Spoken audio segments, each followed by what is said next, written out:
Hi, this is Nina and Michaela.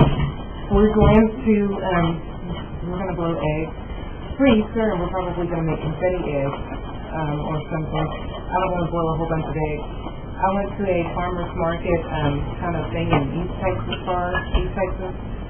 and I got these beautiful eggs. We have some white ones, a green one, brown one, and we have one that I've already blown. I like to blow eggs because you can use the eggshell for so many different things, and it's just really fun, you know. And this is Michaela's first year doing it, so we're going to do it together, and we're going to have a good time with it. First thing you do is you just need an egg that's fresh, and you need to clean it if it's, you know, it's really good to clean your eggs if you're going to put your mouth on it, because some eggs are just barely washed, you know, if they're coming from a farmer's market. I've already washed, these have already been washed and everything, so that was just kind of like an imitation. I'm going to use a knife or something sharp to pierce the egg. So I'm going to do Michaela for her first, and then she'll blow it with me. But you know, generally what you're going to do is you're just going to tap the ends of the egg until you kind of get an indentation, and then you just kind of flick off a little bit of the shell, just enough to break to the membrane. And even if you go a little bit bigger than you plan, you can always, you know, cover over it with a little bit of egg white and paper, like you know, like tissue paper or something. So it's not the end of the world if your egg cracks with a bigger hole than you want. The main thing is you just want it big enough for the eggs to go through the hole, but not any bigger than that. But you know, it's not. There's no science to it. It's just the way it is. So I'm just gonna. Here's the egg in the end, and that's a little hole, and you can see the membrane right there. Okay? And then so, I'm going to hold this over the glass, because often when you put the other hole in it, it sometimes starts to come out. And that's because there's air introduced into it, so it's like, that science thing. So, anyway, one end needs to be larger than the other, and it doesn't really matter, but a lot of people prefer to have these. Yeah, a lot of people prefer to have the bottom to have a bigger hole because, you know, if you're going to do your egg, sometimes you're going to have to cut the length of like this, you know, like that. Okay, Michaela's just going to hold it. She's not going to blow it yet. I'm going to go ahead and pierce the hole in mine. And we celebrate Easter all different kinds of ways. We don't have any particular, you know, major traditions except to go to church. And, you know, I guess I can't, but we do have traditions. You know, we like to have the next dinner, we like to have, like, potato salad, and we like to have deviled eggs, we like to have an Easter egg hunt, we like to wear pretty dresses for Easter, and it's a lot of fun, but most importantly, the meaning behind it is what we're, you know, all about going for. But anyway, I have the hole here, and these eggs, by the way, that I'm blowing out, I'm using these later for either, you know, eggs in the morning or my mother-in-law likes to freeze the eggs. I've never tried that before, but if you have, you know how it works out for you. Okay, now, the membrane is broken, and as you see, it's already starting to come out, so there's not much for me to do. Because there's a little bit of yolk or egg white at the top, you know, I'm just going to wipe that off, but I really don't want to eat any raw eggs. Okay, I'm going to blow. Michaela's going to blow these.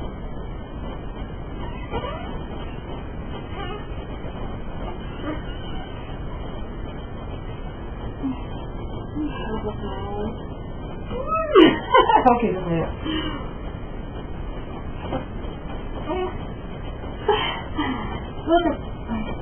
Look at that. Oh my goodness. Finally! I'm going to be like totally excited because it is over. Let me put a bigger hole in the bottom of yours. That may help. Okay, now try it. There you go. You're a pro at that. Okay, and after we finish boiling all the eggs, what we're going to do is rinse them in hot water and, you know, rinse them out real good. And I usually like to use vinegar or a little bit of bleach water, you know, because you want to, like, make it fun. Cool. That's neat. Okay, I'm going to do another one for you. Okay, let's pierce another one. This is not that hard. When I was little, I used to really make a science of it. I used to say, I've got to get me a special pierce hole or anything. It's not going to work perfect. But that's not true. You don't have a perfect round hole or anything. It's going to be a hole. And let's see. We're doing a video about eggs. Oh, we're not about eggs, but about one egg. There you go. That should be really easy to blow. Okay, now I'm going to do one. And did you know that eggs come in different, they come in different shades? Like, the common egg that you buy in the supermarket is white or brown, and there isn't a difference in the flavor. Some people might say there is, but I've never seen that to be true. Chickens are chickens, eggs are eggs. I bet an ostrich egg probably tastes the same as a chicken egg, maybe a little stronger or something. Ostriches, they probably eat different food, they eat a lot of larger games, but I bet all bird eggs probably taste about the same. No, this is a bigger hole, so I'm going to blow it away. Is it coming out yet? Can you try? Is the membrane broken? Oh, the membrane wasn't broken. Let me try that again. There it goes. Ooh, that was just egg. That wasn't anything I added to it. Can I have a green one? Okay. Is it the green one? I like the green one. Okay, I get off. I like this one. All of them are pretty. Eggs are very extra cute. My children were really excited or surprised when they saw a green egg. They were like, I thought the yolk was going to be green. Yeah, the little seeds in big trouble. And so was the person who sold them to me.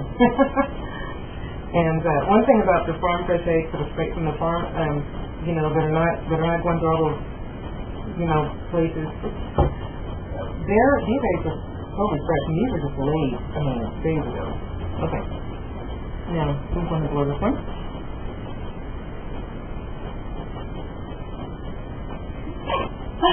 It becomes easier if you just kind of get to know it. We've blown like, a little less than a dozen. We have 4 more to go. Okay. You need yours. Do that. And, if you've ever done confetti eggs, it's fun because what you do is you just get, confetti, or you can make your own confetti, or you can use like anything really. You could use glare, which I don't recommend because of the mess that it makes, but you could put little, the little confetti dots that you get from your cold crunch and stuff. You can buy them or you can make them yourself, or you can get like little tiny die cuts with, like, from your die cut machine or your Cricut or something, and you could like get like little tiny letters or shape or something, or you could use like all the kinds of stuff. Here we go. I'm going to do this egg number 5,432. You can even buy eggs that are already emptied out, and filled with confetti, but you pay for it. You can buy one of those dozens for like maybe $3 or $4, maybe $5, and there's nothing in it. That's why you buy this, you blow it, but then you do have eggs, and you do get to do what you want with it. And another thing you can do is, if you're not even going to do this for Easter, is you could also do this for a regular project and save your eggs. Every time you want to have eggs, you can just blow an egg and then save up all your eggs. And like if you're going to do like an art project, or if you're going to do like make those Fabergé type eggs or something, you could do that. You could even do this continually and rinse them out and sell them on eBay because people do buy eggs for different various projects. So an eggshell is so valuable for the art world. Did it?